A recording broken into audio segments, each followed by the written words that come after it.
Le problème, ça n'est pas vous, c'est nous. Le problème, ça n'est pas celles et ceux qui naissent ou vivent dans la pauvreté. C'est ceux qui ne veulent plus les voir, les regarder ou s'habituent.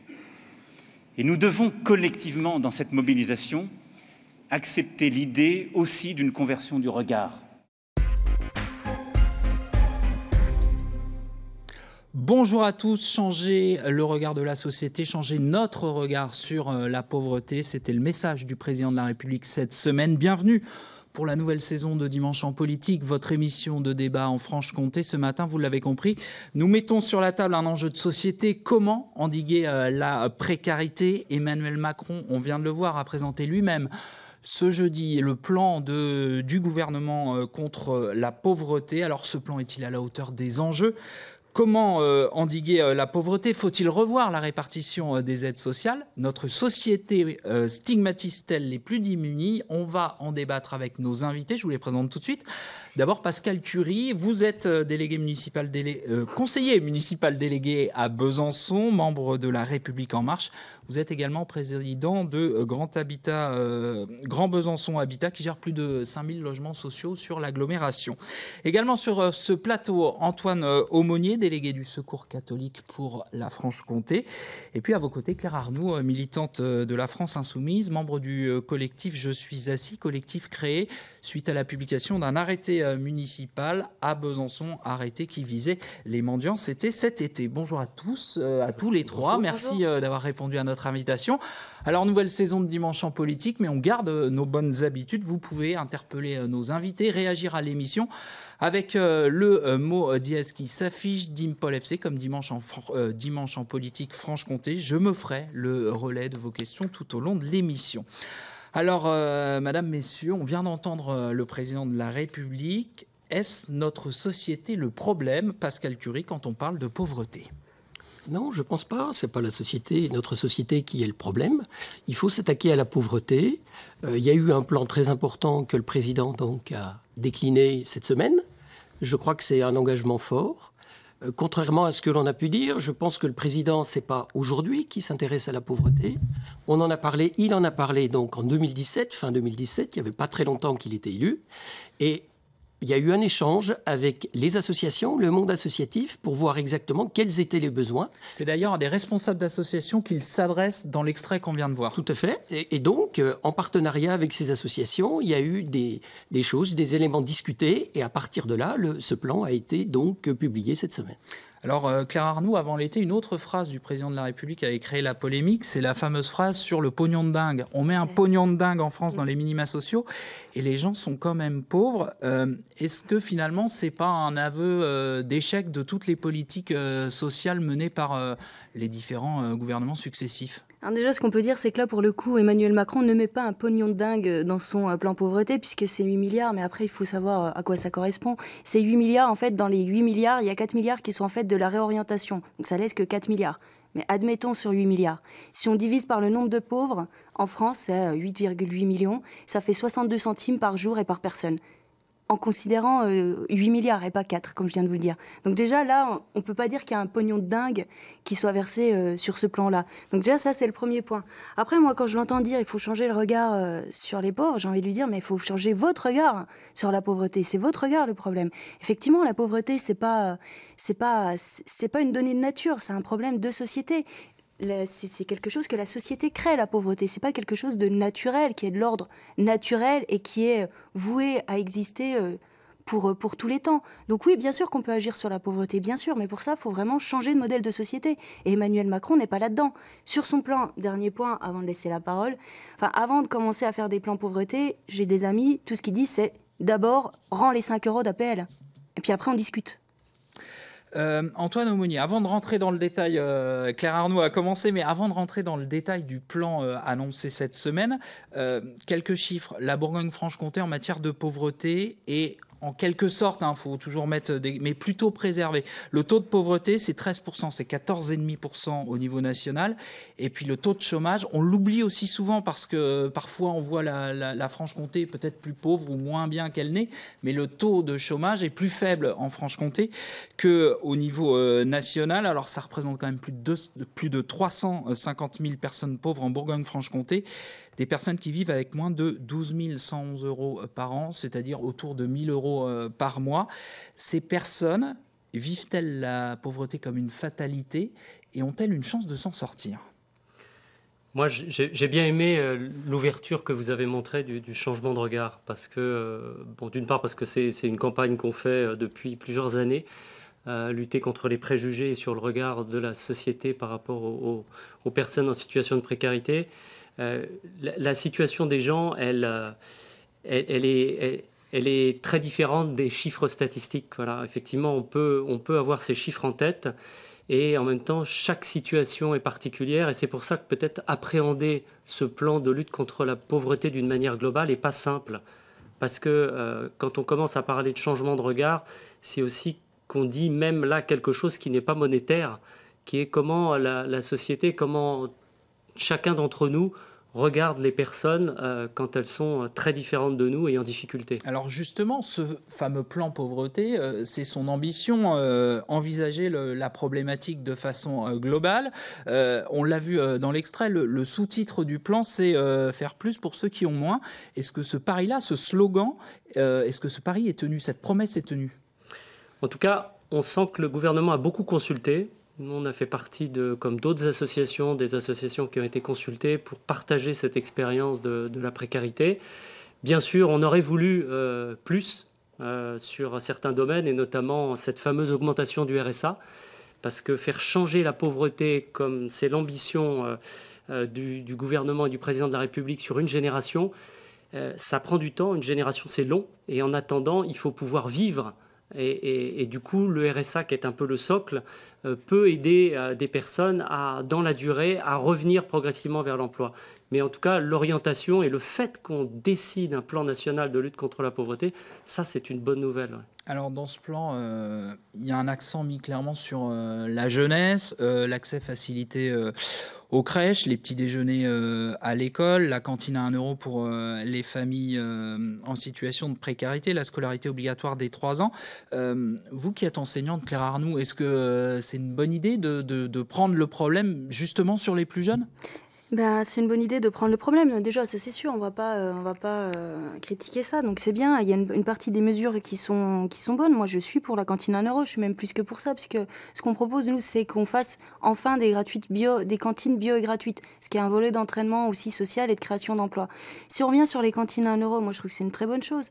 Maintenant, les enfants, ils sont pas hors de leur famille. C'est-à-dire que c'est quand même un problème global. Bien sûr qu'il faut prendre en compte les enfants, mais il faut aussi prendre en compte les familles dans leur ensemble. Et si quand ils rentrent à la maison, c'est de nouveau la misère, ça passe pas. Et effectivement, c'est pour ça que on a tout à fait raison de reparler du RSA, puisque à la base, il y a tout simplement une question concrète, matérielle, de ce que les gens peuvent avoir chez eux et de ce qu'ils peuvent acheter, de ce qu'ils peuvent avoir comme droit aussi. Donc c'est quand même un gouvernement qui est un gouvernement d'austérité, qui réduit les droits partout, qui réduit les APL, qui donne pas de place en EHPAD pour les personnes les plus âgées. C'est aussi de la pauvreté, les personnes les plus âgées. Comment ce gouvernement... C'est vrai que ça a été souligné comme il n'y a rien sur les aînés. Il n'y a rien. Et pire que ça, je veux dire, les EHPAD, ils suppriment les budgets des EHPAD. C'est-à-dire que moi, je suis d'accord pour mettre de l'argent sur les enfants. Puis après, dernier point, cantine à 1 euro. Mais on n'a pas le détail du financement. Est-ce que ça va être aux collectivités territoriales de prendre ça en charge ? Pascal Curie, qui gère en plus, qui gère collectivement, vous faites partie d'une majorité ici à Besançon. La cantine à 1 euro, l'accès universel aussi à la cantine. On a vu que ça peut poser problème à Besançon, puisqu'il y a eu une affaire avec une maman qui allait en justice. Comment on finance ça, ne serait-ce que d'un point de vue des bâtiments et de la logistique ?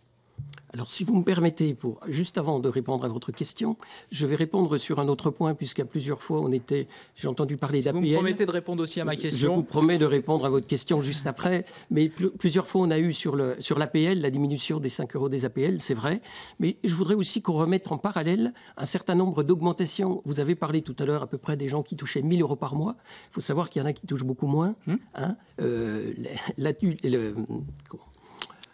Les adultes handicapés, vous savez que le gouvernement a décidé d'augmenter de 100 € quand même l'aide. C'est quelque chose de très important. Sur le minimum vieillesse, le gouvernement a aussi décidé d'augmenter de 100 € ce montant-là, c'est-à-dire sur les 3 prochaines années. Je crois que ce sont quand même des éléments importants.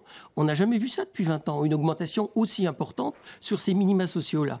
Quand on dit que le plan n'est pas suffisant, je peux le comprendre, mais c'est quand même un plan à 8,5 milliards qui est quand même très important.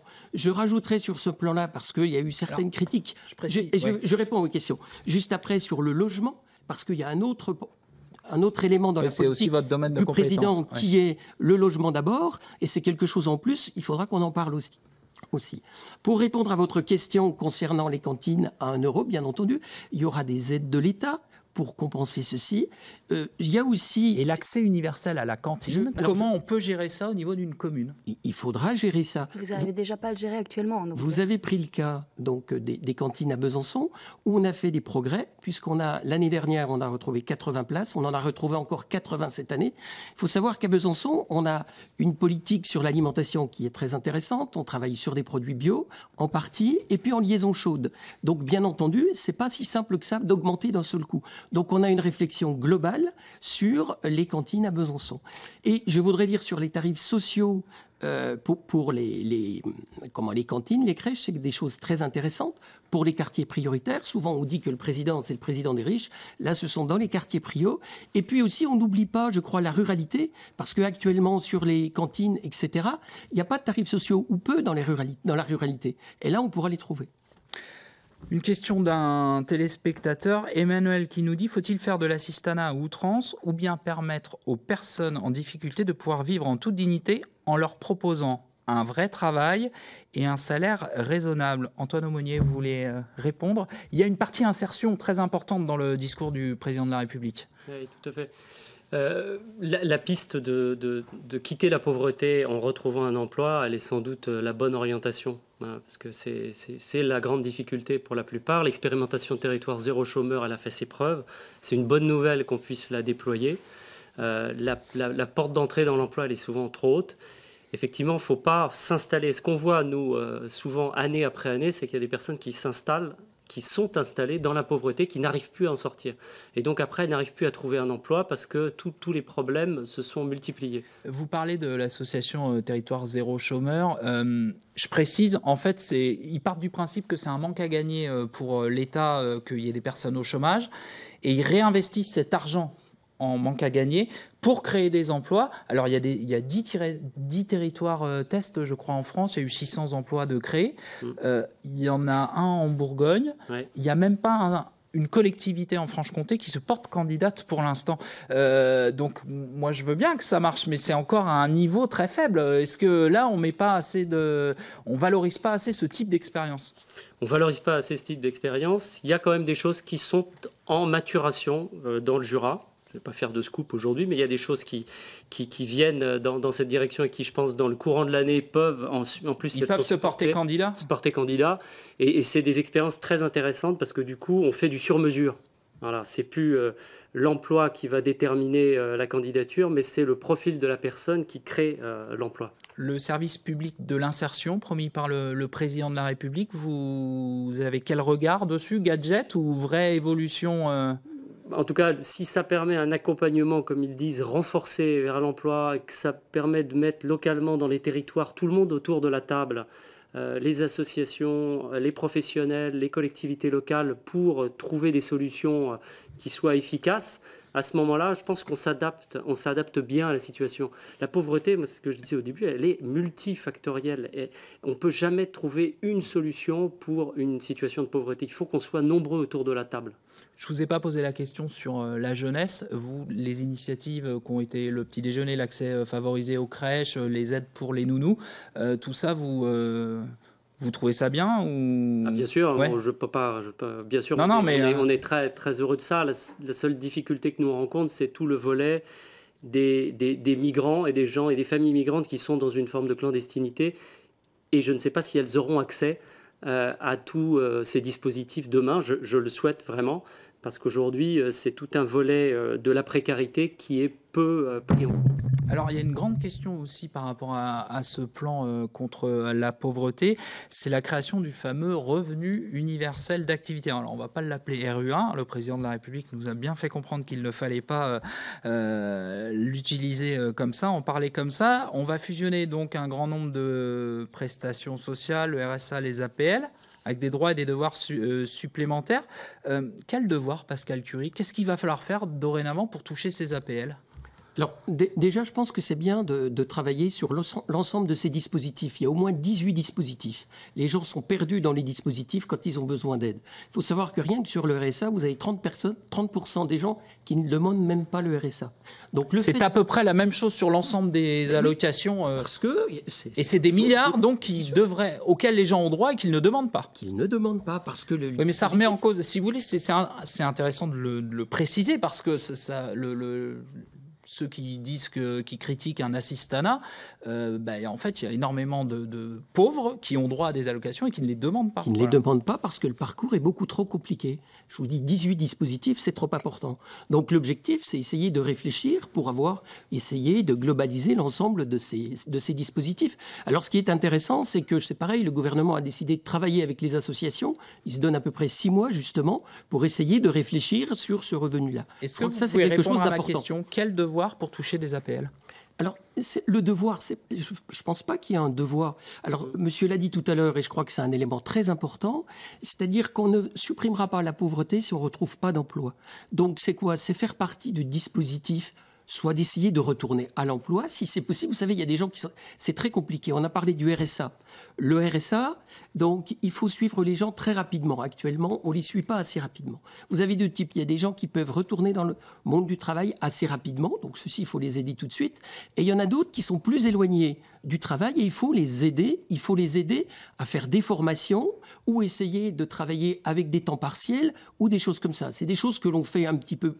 À Besançon, là, avec le CCAS, c'est une association, on travaille avec le dispositif Tapage qui permet à des gens de venir travailler et on les paye à la journée. Je crois que c'est un élément important. Claire Arnoux, ce revenu universel d'activité? Pour nous, c'est une catastrophe. Alors, j'entendais M. Pascal Curie qui disait que le RSA allait être augmenté. Il allait être augmenté, mais assorti de tout un ensemble de conditions. Et donc, ils le font de ces droits. En fait, ils les transforment en obligations. Ils y assortissent des obligations. Et c'est quand même assez catastrophique. Donc, en fait, on voit aujourd'hui, notamment, c'est déjà ce qui se pratique dans Pôle emploi, où il faut accepter ce qu'ils appellent 2 offres raisonnables d'emploi. Sinon, on perd ses droits. Et là, c'est ce qu'ils veulent faire avec le RSA et les APL. Donc, c'est vraiment catastrophique. Pour le coup, c'est vraiment une possibilité qu'il y ait encore moins de personnes qui touchent ce revenu universel d'activité. Et encore une fois, là, c'est le regard d'Emmanuel Macron qui pose problème. Puisque quand il fait ça, il pense que les gens... C'était une demande des associations et de beaucoup de professionnels qui gèrent ces dossiers-là de fusionner pour éviter notamment le non-recours. Mais pas de la sortir. Je vous donne la parole après là-dessus. Mais pas de la sortir d'obligation. Pas de la sortir de l'obligation d'accepter ce qu'ils appellent une offre raisonnable d'emploi. Et là, c'est catastrophique. Et là, on voit qu'il a un problème sur la manière dont il considère les personnes. Parce qu'encore une fois, c'est la personne qui est elle-même responsable de sa situation, qui doit s'en sortir, qui doit donc accepter des offres raisonnables d'emploi. Enfin, on sait que même si tous les emplois étaient pourvus, il resterait... Pour une offre d'emploi, il y a 40 chômeurs. Donc même si toutes ces personnes-là acceptent des offres raisonnables d'emploi, il reste 39 personnes sur le carreau. Donc on voit bien qu'il est toujours dans cette même mentalité libérale, individualiste, où en fait, il n'a pas changé de regard. Il est toujours dans la même poursuite de ce qui se fait auparavant. Antoine Aumonier, cette fusion des prestations, ça va permettre de diminuer le non-recours, ce qu'on appelle le non-recours aux prestations? Alors, on pense effectivement au Secours catholique que ça va l'aider. Il y a déjà une expérimentation qui a été faite sur le chèque énergie cette année, qui a été faite un peu sur le même principe. On reçoit un chèque, c'est envoyé de manière automatique sur la base de l'analyse des foyers fiscaux. Ce qu'on espère, c'est que ces fusions, effectivement, qui sont une vraie complexité pour les personnes en précarité, de faire toutes les démarches, d'aller rencontrer des administrations avec lesquelles quelquefois ils n'arrivent pas à communiquer, avec maintenant le passage par le portail informatique. Enfin, Ça va simplifier les choses, ça va sans doute éviter le non-recours si ensuite on franchit une étape qui pourrait être l'automaticité aussi de l'accès à ces aides. Il n'en a rien été dit. Voilà. Mais il a été dit qu'il y aurait une concertation, un débat, et que ça ne serait pas forcément ce qui se passe aujourd'hui sur la question de Pôle emploi et l'acceptation des 2 offres. Et on espère qu'il y aura un vrai dialogue qui permettra d'ouvrir justement à des critères qui soient une contractualisation, mais sur plusieurs items et pas seulement sur un seul. Pour vous, on fait de l'assistanat à outrance aujourd'hui en France ? Ah non, je ne pense pas, non. Non, je ne pense pas qu'on fasse ça. D'ailleurs, ce que vous venez de dire et le montre, c'est qu'il y a 30% de non-recours. Nous, les gens qu'on voit passer, on a 40% de personnes qui ne recourent pas à leurs aides. Il y a beaucoup de gens qui ne recourent pas à leurs aides, pas seulement à cause de la question de la complexité, mais aussi à cause du regard qui est porté sur eux.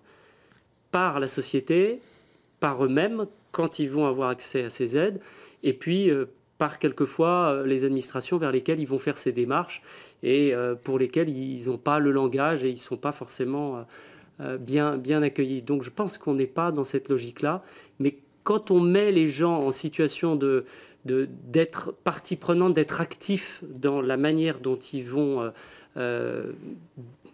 utiliser ces parcours et bénéficier de ces aides, je pense que ça aide énormément chacun à être plus responsable. Mais c'est aussi le regard de la société qui doit changer. Alors justement, le regard à Besançon, je vais vous donner la parole, Pascal Curie, parce qu'on va parler notamment de cet arrêté municipal interdisant la mendicité dans certaines rues du centre-ville de Besançon. Ça a créé la polémique, il y a eu des manifestations. Je vous propose d'ailleurs d'écouter 3 manifestants opposés à cet arrêté pris par le maire cet été. J'estime qu'il y a une espèce d'acharnement contre des gens qui sont déjà exclus à la base, plutôt que d'essayer de prendre le problème à sa source et de faire autrement, parce qu'on peut très bien vivre tous ensemble. On essaie toujours de rendre invisible ce qui déplaît, parce que ça ne fait pas propre dans les villes. C'est des personnes qui sont déjà dans le besoin, qui n'ont pas grand-chose pour vivre, et le peu qu'ils peuvent avoir, entre guillemets, c'est un bout de trottoir, et on est en train de leur retirer. Alors on est un petit peu dans l'ère de la communication. Quand il y a une nappe de pétrole en mer, on met du dispersant. Quand il y a un camp de migrants installé parce qu'il n'y a pas d'autre solution, on le démantèle. Et puis quand il y a un peu trop de SDF dans la rue, on fait un arrêté. Mais en quoi est-ce que ça résout les problèmes ? Pascal Curie, en quoi cela résout les problèmes de prendre un arrêté interdisant la mendicité dans certaines rues du centre-ville de Besançon ? Alors, c'est un arrêté qui a fait beaucoup parler. Alors, vous l'appelez arrêté anti-mendicité, c'est pas ça du tout. C'est un arrêté contre les troubles publics. Simplement. Donc, après, il y a eu une interprétation. La consommation d'alcool, la mendicité, accompagnée ou non d'animaux, les regroupements, la station assise ou allongée sont interdites. C'est bien la mendicité parmi une liste de choses qui est interdite. Je reprends. C'est-à-dire, l'objectif était bien donc un arrêté contre les troubles publics, c'est ce qui avait été indiqué, etc. Il est vrai que sur l'arrêté, il y a une petite ambiguïté. Il faut savoir quand même que le tribunal ne l'a pas rejeté, cet arrêté. Il y a une petite ambiguïté. C'est tout simplement pour ça que le maire a décidé de légèrement modifier l'arrêté, parce qu'il ne ciblait pas du tout la mendicité. L'objectif n'est absolument pas ça. Donc je pense qu'on ne va pas parler trop longtemps de ça. C'était absolument pas ça. Non, mais quand le président de la République lui-même demande de changer le regard, ça stigmatise un petit peu là, non ? Comprenez bien que c'était contre les troubles publics et pas contre la mendicité. Et il fallait prendre un arrêté municipal pour ça, alors que dans sa compétence, le maire a de toute façon, il peut intervenir pour trouble à l'ordre public. Pas partout. Quand vous avez des personnes allongées quelque part, on n'a pas forcément tous les outils. Ils ne perturbent pas fonctionnant, forcément, mais s'ils sont allongés devant un magasin, c'est compliqué. Voilà. Antoine Aumonier, vous a choqué cet arrêté municipal ? Ce qui m'a choqué, c'est le fait que, c'est ce que disait cette personne sur l'interview que vous avez montrée, c'est face à un problème global qui nécessite un plan national de lutte contre la pauvreté, il n'y a pas de réponse simple. Et du coup, on aurait plutôt souhaité une concertation avec les commerçants, les gens en question, les riverains, les travailleurs sociaux, peut-être les associations, et qu'on cherche ensemble des solutions durables à un problème qui va se répéter, je pense, régulièrement, à chaque saison estivale, à chaque saison où il y aura plus de tourisme dans Besançon. Et je pense que là, à chaque fois qu'il y a une question de fond comme celle-là, il vaut mieux qu'on soit nombreux autour de la table pour essayer de trouver les bonnes solutions qui vont changer quelque chose sur le regard qu'on porte les uns sur les autres Et quelquefois, il suffit de se parler dans un cadre qui permette de s'entendre, plutôt que de prendre des décisions comme ça un peu rapidement. D'autant que ce que j'ai compris, c'est qu'il n'y avait pas eu vraiment de débat municipal, puisqu'il y a un certain nombre de gens qui étaient là, qui ont voté et qui ont après il n'y a pas eu de vote. Un arrêté municipal, c'est compétence du maire. Il a demandé, si j'ai bien compris, lors d'une réunion où il y avait les élus de la majorité, leur avis, mais ils n'ont pas voté. Non, mais il n'y a pas eu de discussion et de débat. Il n'y a eu aucune opposition. Il n'y a aucune opposition. Claire Arnaud, vous faisiez partie de ces manifestants? Oui, on a fait partie, on était nombreux. Et il y avait des gens de la France Insoumise, mais il y avait aussi plein d'associations et plein de citoyens. Donc c'était vraiment un collectif large. Et effectivement, c'est une vraie honte. Enfin, je veux dire, c'était marqué, interdiction de la mendicité. Donc après, on peut inventer tout ce qu'on veut. C'était une population qui est ciblée. Et dans le nouvel arrêté anti-mendicité, enfin dans le nouvel arrêté qui doit résoudre des troubles à l'ordre public, on retrouve toujours cette même population stigmatisée dans les considérants. Donc en fait, c'est toujours la même population. On ne parle plus de mendicité, on parle de sollicitation à l'égard des passants. J'ai les arrêtés sous les yeux. Et vous pouvez lire, on dit aussi considérant l'augmentation du nombre de personnes accompagnées ou non de chiens en centre-ville. Mais qu'est-ce que ça veut dire, quoi? Enfin, à part stigmatiser une population en particulier, qu'est-ce que ça veut dire? Maintenant, je reviens sur tout le plan Macron, parce que Monsieur Pascal Curie, moi je suis désolée, quand vous défendez ça, alors que vous êtes au conseil municipal et que vous voyez l'asphyxie des collectivités territoriales, où sur l'ensemble du quinquennat, c'est 13 milliards qui va être ôté à l'ensemble des collectivités territoriales, et que vous avez le culot de nous dire que le plan pauvreté, ça va résoudre des choses, alors que c'est ça. Enfin, je veux dire, 8 milliards sur 4 ans pour le plan pauvreté, c'est 5 milliards par an pour les riches avec l'ISF et la flat tax. Donc à un moment donné, il y a juste quelque chose aussi de cohérence à avoir. Et vous, en tant qu'élu, comment vous pouvez défendre ça alors que vous savez que le budget du CCAS n'a pas augmenté alors que la pauvreté a augmenté à Besançon? Pascal Curie, moi je suis outrée. Je vais répondre par rapport donc aux dotations. Il faut savoir que maintenant on rentre dans un dispositif de contractualisation avec l'État. Oui. Si vous me laissez finir, je peux vous dire qu'en cumulé sur les dernières années, la ville a eu des diminutions de DGF de façon très importante, plus de 20 millions d'euros. Avec le dispositif de contractualisation que la ville a passé, simplement, si on ne dépasse pas 1,2% donc de nos dépenses, on n'aura pas de diminution. Ce qui veut dire que c'est complètement faux ce que vous dites. C'est-à-dire qu'on sera beaucoup moins pénalisé que les années précédentes où on avait d'office des diminutions de la DGF. Là, on aura, si on respecte le contrat que l'on signe, sur la ville de Besançon, on n'aura pas de diminution. Merci donc, ça sera Pascal plus facile pour Curie. Absolument pas. C'est terminé. On Absolument continue pas. à parler du plan pauvreté avec Francis Letellier. Il reçoit Valérie Rabault, présidente du groupe PS à l'Assemblée. Ce sera juste après votre flash d'information. Bon dimanche à tous.